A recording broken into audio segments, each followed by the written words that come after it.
تھوڑا سا خلاصہ یہ کوئی بیان؟ آپ نے جو فرمایا اب تو یہ ہے کہ جب بنیاد ستون ہی ہے پہلی ہی چیز ہے کہ اللہ تعالیٰ کی حاکمیت کو قبول، اس کے بعد تمام تر وہ جو اللہ کے رسول صلی اللہ علیہ وسلم صلی اللہ علیہ وسلم اس کے پر اس راستے پہ چلیں، اور پھر دین بھی ہے اور دنیا بھی ہے، آخرت بھی، سبھی کچھ ہے۔ یہ من جملہ مختلف الفاظ میں جو ہے نا یہ ساری ہم نے کچھ پڑھا ہے اس کا حاصل ہے۔ بالکل ٹھیک۔ اس کے بغیر نہ ہم مسلمان رہ سکتے ہیں اور نہ دین پہ رہ سکتے ہیں، اس میں کیا شک ہے کہ اللہ تعالیٰ کی واحد حکومت ہے، اللہ وحدہ اللہ کی کوئی شریک نہیں۔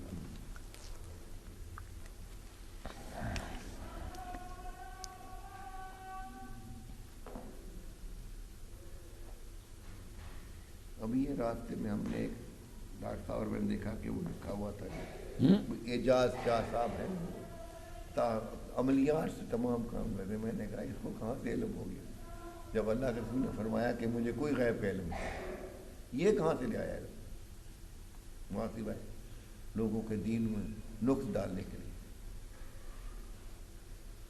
اللہ اکبر۔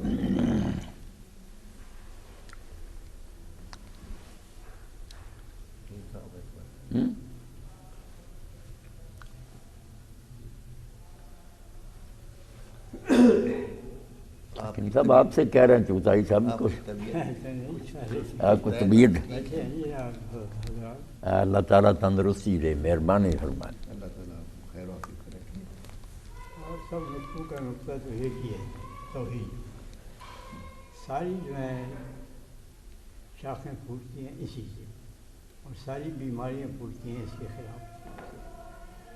جہاں اللہ تعالیٰ کی توحید میں ذرا سا بھی فرق آیا پھر یہ خدا نے کئی خدا بن جاتے ہیں اور ساری خرابیاں پھر اس میں پیدا ہوتی ہیں۔ سید قطب رحمۃ اللہ علیہ تو انہوں نے تو اس توحید کا جو اسی دنیا میں اللہ تعالیٰ نے ان کو اتنا بلند مقام دیا شہادت کا کہ ایک جابر یہ سن بھی نہ سکا کہ اللہ کے سوا کسی کی حکومت جو ہے وہ قائم نہیں رہنی چاہیے، اور اگر کہیں قائم ہے تو اس کے خلاف جہاد کرنا چاہیے۔ لیکن آپ یہ دیکھ لیں کہ وہ تو شہادت کی موت ان کی، اور جو ان کو تختہ دار پہ لٹکانے والے تھے ان کی موت کیسے؟ اللہ اتنی شکست کبھی نہیں ہوئی جتنی کہ ان کو ان کے جو دل میں بہت مشکل ہوتا ہے کہ جہاز جو ہے ہوائی وہ اڈے پہ جب کھڑے کرتے ہیں تو ڈمی بھی کھڑے ہوتے ہیں، یعنی بالکل جل، تاکہ دشمن اگر بمباری کرے تو وہ جو ہے ڈمی وہ ختم ہو گئی۔ انہوں نے اصلی جہازوں پہ آ کے بمباری کی، اتنا بھی ان سے تحفظ نہ ہو سکا کہ وہ ان کو وہاں سے رد کر سکیں۔